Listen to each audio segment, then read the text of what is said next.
우리가 어떤 물건을 소중하게 다룬다라고 할 때 흔히 이런 말을 많이 하죠. "신주단지 모시듯이 한다."라고 할 때가 있습니다.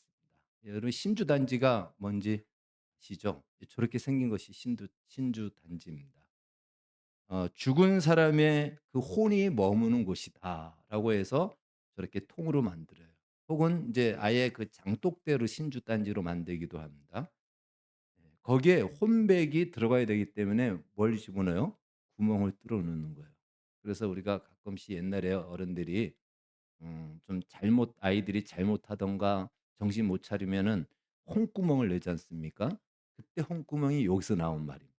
지금 "정신이 나갔다."라는 거예요. "다시 정신이 들어와라." 이거예요, 저 홍구멍. 그래서 구멍을 저렇게 낸 것이 바로 이 신주단지 구멍에서 나온 이야기인 것입니다.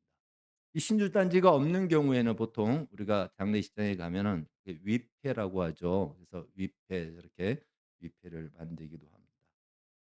그러니까 이 위패나 신주단지는 무엇이냐면 유교에서 말하기를 "죽은 사람의 혼이 저 위에 딱 머문다."라는 거예요. "저 안에 있다."라는 것입니다.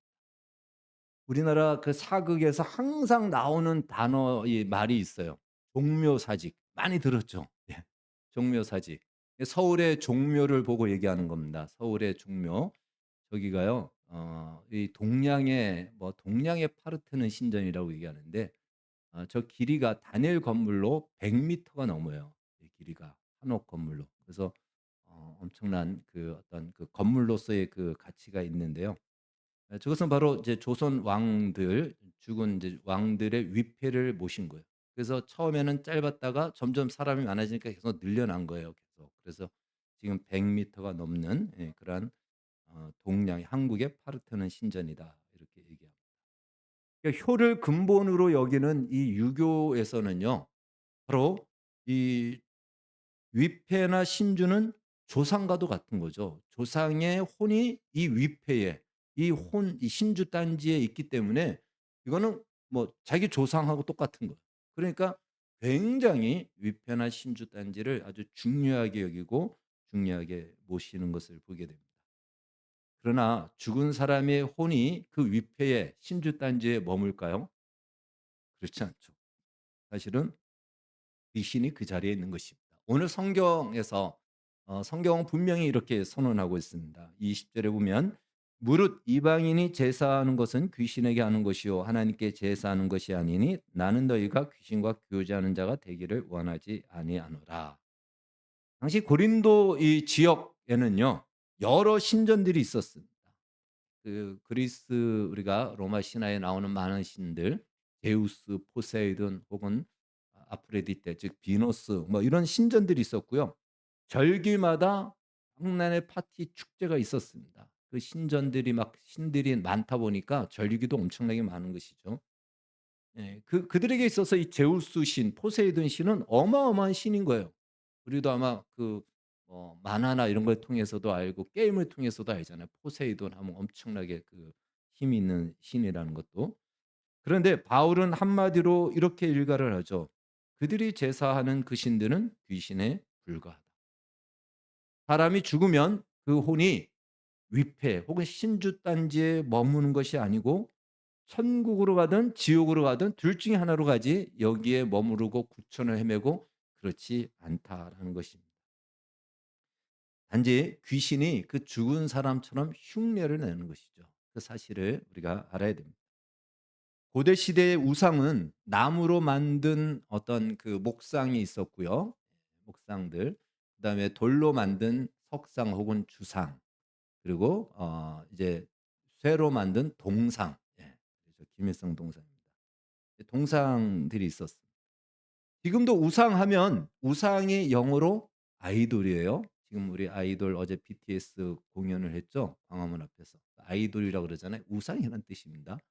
이 우상은 지금도 어떤 형상으로 지금 눈으로 볼 수 있는 그런 형상으로 지금도 존재합니다. 그래서 우리는 우상하면 대부분은 다 눈으로 볼 수 있는 어떤 형상에 가지고 있는 하나의 물체라고 생각합니다. 그러나 우상은 단순히 눈으로 보는 형상만을 하지 않습니다. 우리 중에 어느 누가 불상에 가서 절을 하고 또 어떤 신주단지 앞에서 절을 하는 사람이 있습니까? 우리는 없습니다. 그럼 우리는 우상 숭배를 하지 않는 것일까요? 그렇지 않다라는 것입니다. 사도 바울이 고린도 교회를 향하여서 오늘 이렇게 얘기하죠. "우상 숭배의 일을 피하라."라고 이렇게 경고하고 권면을 하고 있습니다. 그 우상은 눈으로 보이는 어떤 형상을 말하는 우상만을 말하는 것이 아니다라는 것입니다. 따라서 "나는 우상 숭배를 하지 않으니까 오늘 말씀은 나와 상관없어."라고 하지 마시고 사도 바울이 말하는 우상 숭배의 그 우상이 근본적으로 무엇인가 그것을 우리가 살펴서 우상 숭배의 일을 피하는 우리 모두가 되어야 될 것입니다. 오늘 본문은 크게 세 가지를 이야기합니다. 오늘 우리가 읽은 본문을 세 가지인데 첫 번째는요. 우상 숭배의 일을 피하라라는 14절 말씀이고요. 두 번째는 너희는 그리스도와 한 몸이다라고 하는 그리스도인의 정체성에 대해서 이야기하고요.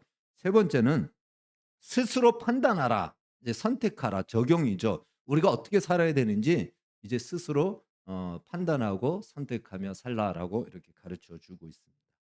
자, 이 순서대로 보기보다는 이해를 돕기 위해서 우리가 우리의 정체성, 그리스도인의 정체성, 고린도 교회가 그리스도인이라는 이 정체성에 대해서 먼저 한번 살펴보겠습니다.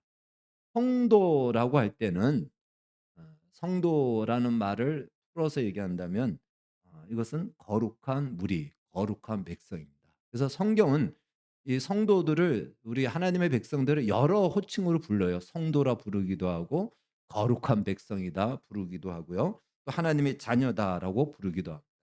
자, 그리스도인이라는 이 말의 뜻은요. 그리스도를 따르는 사람 혹은 그리스도께 속한 사람 이렇게 다 이 내용이 포함되어 있습니다. 가장 많이 우리가 쓰는 말로는 오늘날 신자 혹은 기독교 신자라고 이렇게 얘기하죠. 예, 예수 그리스도를 믿는 사람들 신자라고 이렇게 호칭을 합니다. 그래서 오늘 본문은 한마디로 이렇게 요약을 합니다. 그리스도와 하나가 된 한 몸이다고 얘기합니다. 자, 그리스도와 한 몸이라는 거예요. 에베소서의 1장에서는요. 이렇게 성경은 얘기를 하고 있거든요. 그를 만물 위에 교회의 머리로 삼으셨느니라 교회는 그의 몸이니. 그러니까 오늘날 교회는 여러분과 제가 교회라면 그리스도의 몸이에요. 예수 그리스도는 이 몸에 붙어 있는 머리입니다.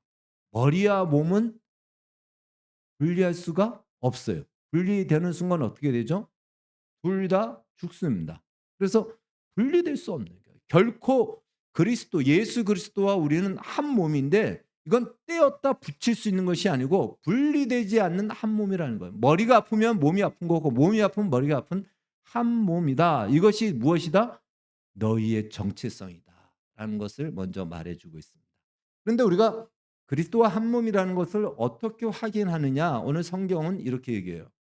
성찬을 통해서 바로 주의 살을 떡을 먹고 그 잔을 마시는 것으로 우리는 그리스도와 한 몸이다라고 이것을 확인하는 것이죠. 그렇기 때문에 바로 떡을 먹고 잔을 마시는 우리 성찬식을 통해서 이것이 내가 그리스도와 한 몸이라는 상징적인 그 공식이 성립이 되는 것이다. 그러니까 먹고 마시는 것은 단순히 빵을 먹고 단순히 그냥 포도주를 마시는 것이 아니고 이것은 우리가 예수 그리스도의 살과 피로 먹고 마신다라고 할 때 한 몸이듯이 너희는 저 우상의 제물에 바쳐져 있는 음식을 그냥 음식 중에 하나라고 먹을 수 있겠지만 바로 그것을 바라보는 사람들 중에는 수신자들 중에는 그 신이 바로 그들과 하나라고 믿고 있기 때문에 그것을 먹으면 그 신과 하나가 되는 것이다. 그들이 그렇게 이해한다면 어떻게 그리스도와도 한 몸이고 우상하고도 한 몸이 될 수 있느냐? 이것을 잘 생각하고 파악해서 너희들이 어떻게 살아야 될지를 너희들이 선택하라라는 것이 오늘 본문의 말인 것입니다. 단순히 먹고 마시는 정도가 아니고 이것을 통해서 너희의 정체성, 너희가 누구인지를 잘 헤아리라라고 말씀하고 있습니다. 그래서 우리도 끊임없이 오늘 이 시대를 사는 우리도 끊임없이 우리 자신을 점검해야 돼요. 늘 확인해야 됩니다. 어떤 확인해야 되냐? 우리는 누구인가? 우리는 세상을 창조하시고 하나밖에 없는 그 아들을 내어 주신 하나님의 자녀라는 이 사실을 끊임없이 우리 자신에게 되뇌이고 또 우리가 기억해야 된다는 것입니다. 우리는 예수 그리스도와 한 몸이며 예수님과 떨어질 수 없는 몸과 머리의 관계 속에 있는 바로 그리스도의 지체들이다. 하나님이 우리의 보호자시고 하나님은 우리의 하나님 되시기를 한 번도 포기하지 아니하시고 중단하지 않는 하나님이시고 우리는 그의 자녀다라는 것이 오늘 사도 바울이 바로 고린도 교회를 향해서 너희가 누구인지를 가르쳐 주고 있는 우리의 정체성인 것입니다. 자, 이러한 정체성을 가진 고린도 교회를 향해서 바울은 이렇게 오늘 경고하고 권면합니다. 그런즉 내 사랑하는 자들아 우상 숭배하는 일을 피하라. 이 말씀의 배경, 우리가 지금 살펴보는 말씀의 배경은 앞에서 우리가 계속 살펴봤죠. 앞에서 어떤 내용을 살펴봤냐면 이스라엘 백성들이 광야에서 실패했던 내용을 살펴봤습니다. 그들은 광야에서 금송아지 우상 숭배를 했고요. 또 그들은 음행을 했고요. 그들은 또 주를 시험했고요. 그리고 또 그들은 원망을 했습니다. 그러니까 이 모든 것들을 통틀어서 지금 이스라엘이 실패한 것이고 이걸 배경으로 우상 숭배하는 일을 피하라라고 이렇게 가르쳐 주고 있습니다. 그렇다면 예, 우상 숭배라는 것은 여기서 우상 숭배의 일이라는 것은 한마디로 어떤 신을 섬기는 것을 말하는 것이 아니고 무엇이죠? 이 모든 것이 다 우상 숭배의 일이라는 거예요. 금송아지를 만든 거, 또 음행한 거, 원망한 거, 또 주를 시험한 이 모든 것이 다 무엇이다? 우상 숭배의 일이다라고 이렇게 하나로 딱 묶어서 이야기하고 있다라는 것입니다. 그래서 우상 숭배의 일이 무엇인지를 한번 살펴보겠습니다. 자, 우리는 십계명 중에서 이 우상 숭배에 대해서 직접적으로 하나님이 딱 명령하신 계명은 1계명과 2계명이 있습니다. 1계명 한번 같이 1계명은 무엇인지 같이 읽겠습니다. 시작. 너는 나 외에 다른 신을 내 곁에 두지 말라. 제 2계명 너를 위하여 우상을 만들지 말고 그것들에게 절하고 섬기지 말라. 이것이 직접적으로 우상에 대해서 하나님께서 말씀하고 있는 것입니다. 자, 여기서 이 계명을 자세히 한번 보십시오. 이 계명을 보면요. 너를 위하여 우상을 만들지 말고 그것들에게 절하고 섬기지 말라. 그러니까 우상의 본질은 무엇이냐? 우상은 누구를 위하여서 만드는 것이죠? 나를 위해서 만드는 거예요. 그러니까 우상의 본질은 인간이 인간을 위하여 만드는 것이 우상의 본질이에요. 지금도 온 세계에 있는 기독교를 제외한 모든 종교와 또 모든 어떤 그 이방 신은 전부 다 무엇이다? 인간이 인간을 위해서 만든 신이고 만든 우상이라는 거예요. 모든 종교는 다 그렇습니다. 서두에 제가 언급한 대로 신주단지와 입회를 누가 만듭니까? 예. 그 귀신이 만듭니까? 아니죠. 죽은 사람이 만듭니까? 아니죠. 산 사람이 인간이 만든 거예요. 누가 그 위에 혼백이 머문다라고 얘기했습니까? 약간 똑똑한 사람이 그렇게 얘기했어요. 그러니까 별 똑똑한 사람들은 다 그런 줄 알고 그때부터 그렇게 믿고 그렇게 섬기는 겁니다. 예. 누가 그렇다고 정했습니까? 사람이 정한 겁니다. 예. 그래서 사람이 우상은 사람이 사람을 위해서 만든 거예요. 그것이 우상의 본질이다. 자, 그렇다면 왜 우상을 만들까요? 우상을 만드는 목적이 무엇일까요? 첫 번째는 불안해서 만듭니다. 예, 불안을 해결하기 위해서. 두 번째는 필요해서 만듭니다. 무슨 필요가 있을까요? 내 능력으로는 뭔가를 하기에 부족하니까 뭔가 신의 도움과 힘이 필요한 거죠. 그러니까 우상을 만드는 목적은 이 불안해서 무언가를 이루어야 되는데 그만한 능력이 인간에게는 없고 또 나의 이 어려운 문제가 펼쳐졌을 때 이 문제를 해결할 능력이 없을 때 나의 이 문제를 해결할 수 있는 힘, 나의 목적을 이루어 줄 수 있는 힘, 그 대상을 우상으로 만드는 겁니다. 신으로 만드는 것입니다. 자, 그렇다면 언제 우상 숭배가 이루어질까요? 언제 우상 숭배가 가장 많이 이루어질까요? 지금식으로 쉽게 이야기한다면 언제 점장이한테 가장 많이 찾아갑니까? 사람들이? 언제 가장 많이 찾아갈까요? 두 번째 이 두 가지죠. 이것도 똑같아요. 첫 번째는요. 우리 자신이 굉장히 처해진 현실 앞에 인간이 무력해질 때, 하는 일마다 안 되고 되는 것이 없고 정말 사방이 꽉 막혔을 때, 이거 어떻게 해야 될지 모를 때 어디로 가죠? 무슨 문제인지 '자 이걸 어떻게 해결해야 될까?' 그래서 가는 데가 점장입니다. 가서 왜 내가 이런 문제가 있는지, 왜 우리 집안에 이런 문제가 있는지, 어떻게 해야지 문제가 해결되는지. 그러니까 인간이 내가 처해진 현실 앞에 무력해지면 무슨 일을 한다? 우상 숭배의 일을 하게 돼 있어요. 자 그다음에 또 어떨 때 점장이를 찾아갑니까? 성공에 대한 강한 열망이 일어날 때.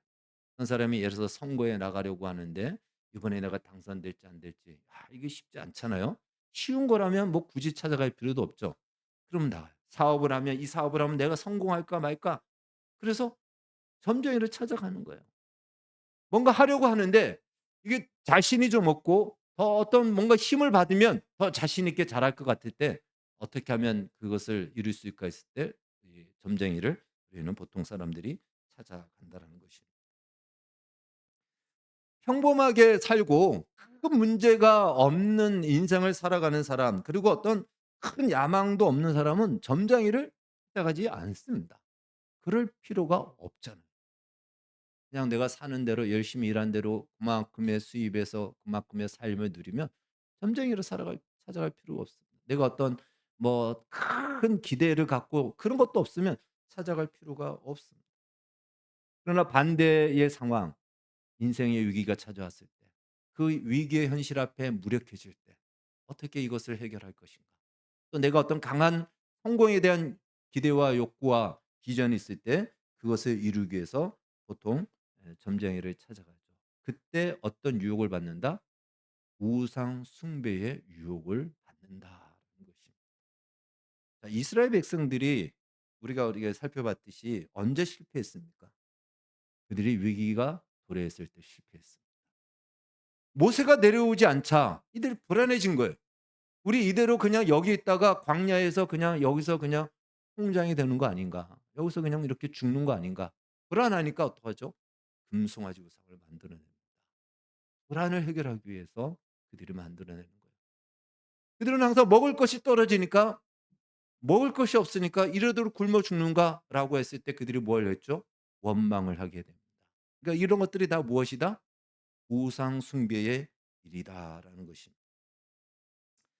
목이 마를 때 원망하고 주를 시험합니다. 한마디로 이스라엘 백성들이 우상 숭배의 일을 할 때가 언제였냐면 위기와 어려움이 임하였을 때 그들은 우상 숭배의 덫에 딱 걸렸더라.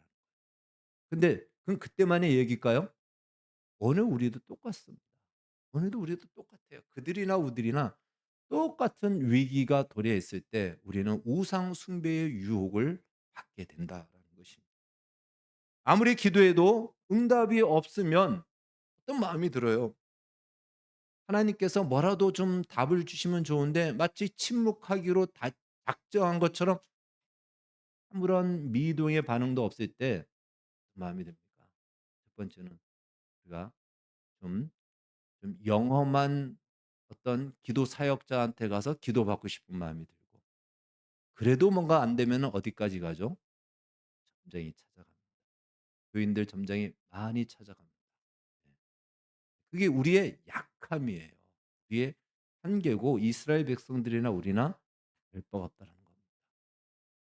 어떤 불치의 병인데 얼마나 고통스럽습니까? 근데 굿을 하면 낫는다 그러면 굿을 하지 않을까요?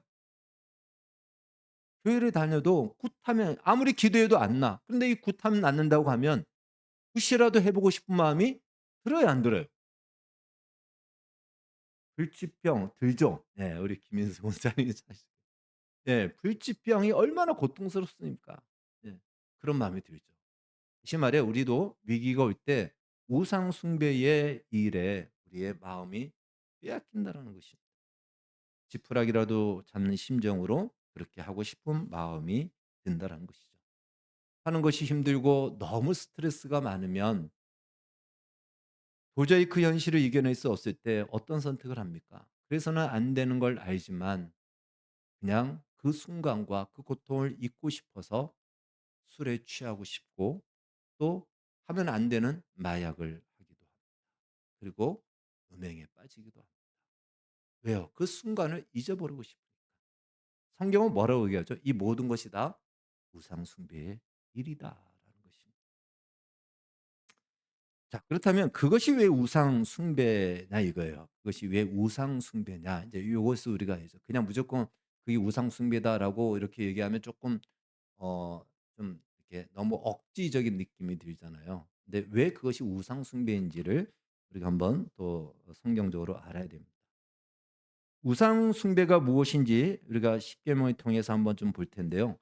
십계명 전체를 끌고 가는 가장 중요한 계명이 있다면 일계명입니다. 일계명. 다시 한번 요거는 이제 안 봐도 외우고 있죠? 네. 같이 한번 하겠습니다. 시작.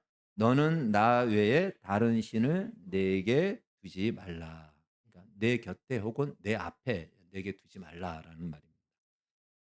자, 이 말씀은 단순히 연인들이 서로 사랑 싸움하듯이 "이제부터 너 다른 남자 만나면 안 돼. 너 다른 여자 만나면 안 돼. 다른 여자 좋아하면 안 돼. 다른 남자 좋아하면 안 돼. 나만 좋아해야 돼." 이런 말일까요?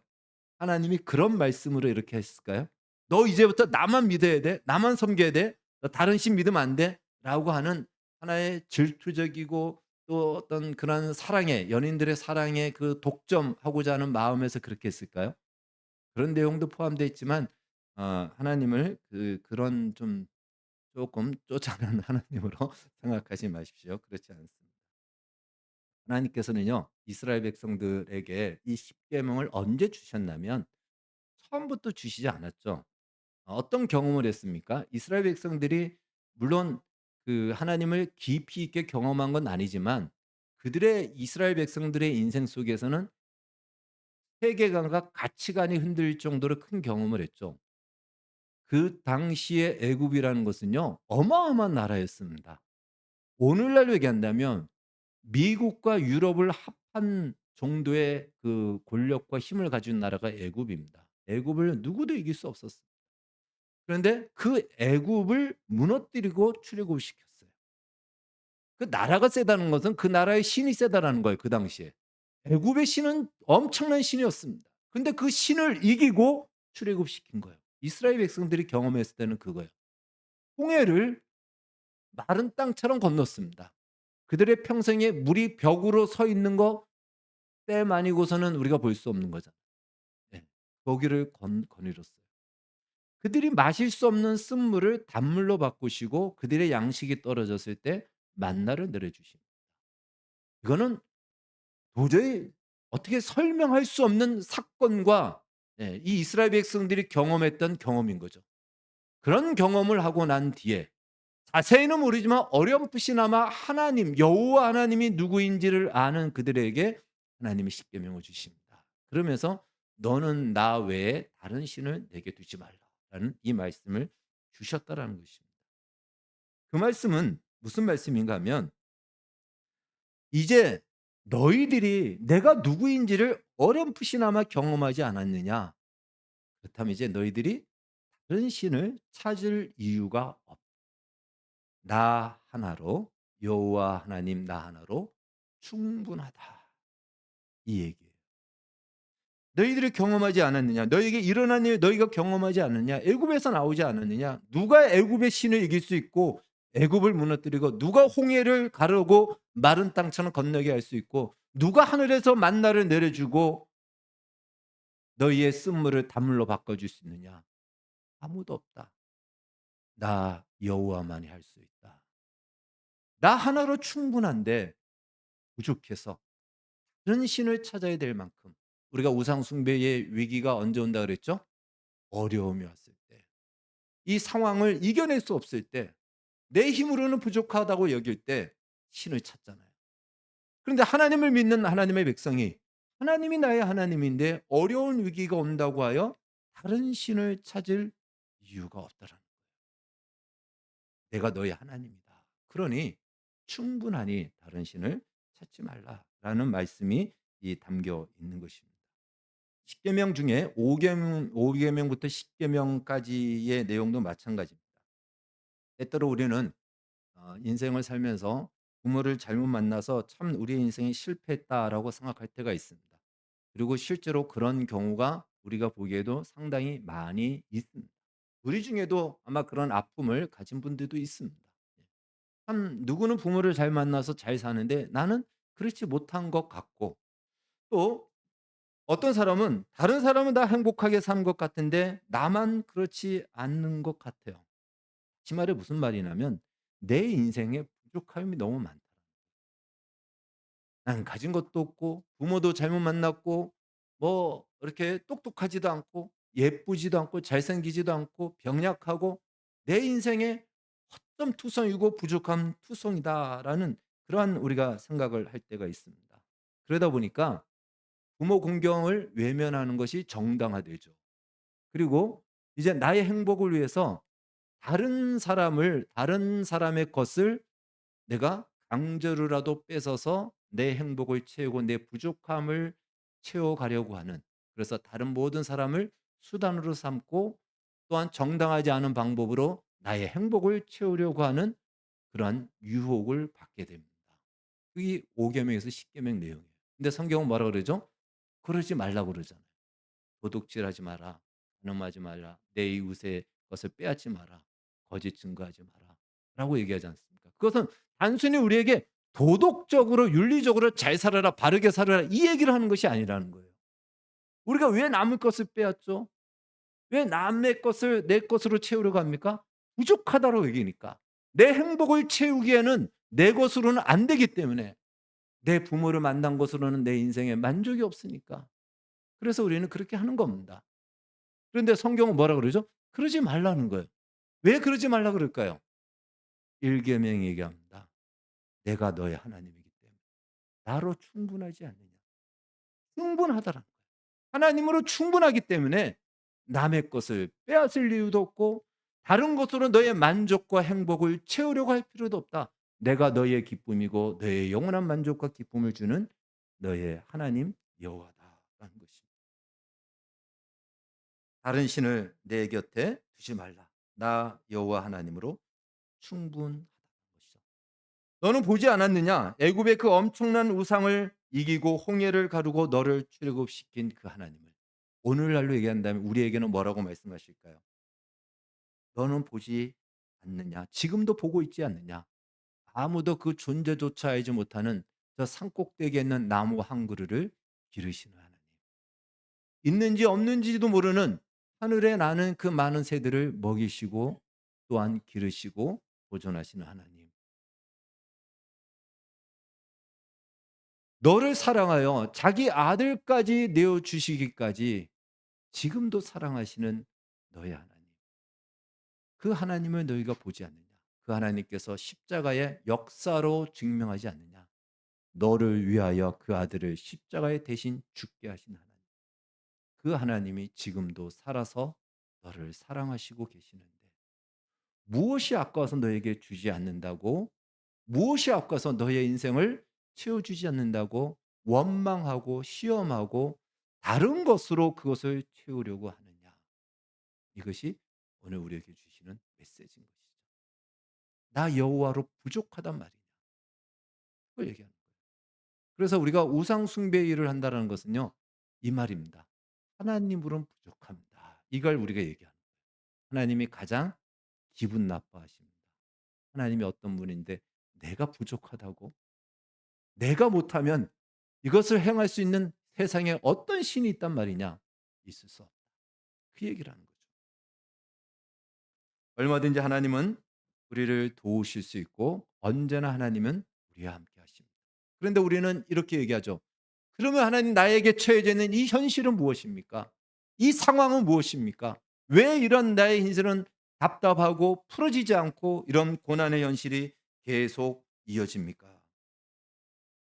주님의 답은 그렇습니다. 다 너를 위한 거야. 너를 단련하여 예수 그리스도의 장성한 분량에 이르기까지 너를 세워가서 영광스러운 삼위 하나님의 영광에 참여하기 위해서 어려움을 주는 것이고 고난을 주는 것이야. 그 터널을 지나 영광으로 지금도 그 자리에 내가 너와 함께 한다라고 말씀합니다. 그것이 답이에요. 성경이 말해주는 답은 그 이상 없습니다. 우리에게 고난이 왜 있는지 그것에 대해서 성경은 이렇게밖에는 우리에게 말하지 않습니다. 그러니 위기가 오고 우리의 현실에 어떠한 어려움이 올 때 우리의 정체성, 예수 그리스도와 한 몸이 되었다라는 사실, 그리고 하나님이 우리의 아버지라는 그 자리를 떠나지 말라. 그 자리를 이탈하지 말라. 그것이 다른 말로 우상 숭배의 일을 피하라. 그것이 믿음이며 바로 그것이 그리스도를 닮아가는 것이다. 여기서 피하라라는 말은요, 언어적으로 이런 뜻입니다. 그런 상황이 오면 냅다 도망가라는 거예요. 거기서 싸우려고 하지 말고 그냥 그 자리를 떠나라는 거. 도망가는 거예요. 주랭랑을 치라. 이것이 여기서 피하라라는 말의 의미인 것입니다. 여러분, 우리는 연약합니다. 이스라엘 백성들이나 우리는 마찬가지입니다. 우리도 얼마나 우상 숭배 일을 했습니까? 위기가 오고 어려움이 오면 우리는 신자의 자리를 떠나서, 내가 하나님의 백성이라는 자리를 떠나서 하지 말아야 될 어떤 그런 마음도 갖게 되고 그런 생각도 하게 되고 또 그런 행동을 할 때도 있습니다. 너무 답답하고 너무 힘드니까 그런 마음을 가져요. 그렇다고 해서 우리가 지옥에 가느냐? 그렇지 않아요. 성경도 오늘 그렇게 얘기합니다. 이 고린도 교회 교인들이 그렇게 한다고 해서 지옥에 가니 너희 구원이 취소되냐? 그렇지 않아요. 그렇지 않지만 너희가 그리스도인이라는 이 정체성을 가지고 있다면 스스로 판단해서 어떤 것이 하나님의 부르심이며 목적이며 기뻐하는 건지를 너희들이 잘 생각하고 선택하라라고 우리에게 가르쳐 주고 있는 것입니다. 하나님이 무엇을 기뻐하고 우리를 어떤 목적으로 부르시고 있는지를 생각하라는 것이죠. 너희가 가진 권리, 자유라고 해서 너희 마음대로 쓸 것이 아니며 연약한 우리를 위하여 대신 십자가에 죽으신 예수 그리스도를 믿는다면 우리가 가진 자유도 우리가 가진 권리도 마음대로 쓸 수 있지만 연약한 초신자를 위해서 연약한 성도를 위해서 스스로 그것을 포기할 수 있지 않냐. 그것이 성도답지 않느냐라고 오늘 바울이 가르쳐 주고 있습니다. 여러분, 우리도 구원받은 이후에도 얼마든지 우상 숭배의 그 일을 하도록 유혹을 받고 있다라는 사실을 기억해야 됩니다. 아니, 그런 상황이 반드시 옵니다. 그때마다 우리 자신이 누구이며 우리가 우리의 자리를 지켜내는 몸부림치는 싸움을 해야 됩니다. 그렇게 해도 우리는 넘어지고 무너질 때가 참 많이 있습니다. 그러나 기억하십시다. 그 자리에 있어서 능히 하나님은 우리를 도우실 수 있다는 사실을 믿어야 됩니다. 우리에게 하나님께서 기대하는 것이 있다면 이런 하나님이 우리를 영광으로 부르시는 하나님이 있는데 우리는 그 영광으로 부르시는 하나님을 신뢰하지 않고 잠시 잠깐 나에게 만족을 주고 잠시 잠깐 나의 문제를 해결해 주는 것으로 하나님을 바꿔버릴 때 그 하나님이 가장 가까워 하신다라는 것입니다. 하나님을 그런 하나님의 존재로 만들지 말라는 것이죠. 예수님도 40일 금식 기도를 마쳤을 때 가장 힘들 때였어요. 가장 위기였습니다. 그때 먹을 것으로 사탄이 유혹을 합니다. 그때 예수님을 부귀영화를 주면서 세상의 최고의 스타로 만들어 줄 것을 이 시험을 하죠. 그러면서 한 가지만 해라. 네가 잡고 있는 그 손을 하나님을 붙잡고 있는 그 손을 놓으라는 거예요. 그리고 이걸 잡으라는 거예요. 바꿔치기 하라는 거예요. 예수님이 쉽게 그걸 이겨내지 않았습니다. 예수님의 인성이 시험을 받으셨기 때문에 우리와 같은 인성을 가지고 있어요. 어려웠습니다. 그래도 하나님을 붙잡았습니다. 그리고 십자가에 죽으실 때도 마찬가지였어요. 얼마나 큰 고통이었습니까? 그때 사람들이 십자가에서 내려오면 너를 인정할게라고 했을 때 얼마든지 예수님은 신의 능력으로 십자가에서 팍 튕겨 나와서 이렇게 찬란한 모습으로 앉았으면 모든 사람이 다 그 앞에 무릎을 꿇었겠죠. 그 유혹이 있었지만 끝까지 그는 하나님을 붙잡았습니다. 그걸 이겨 내셨다라는 것이죠.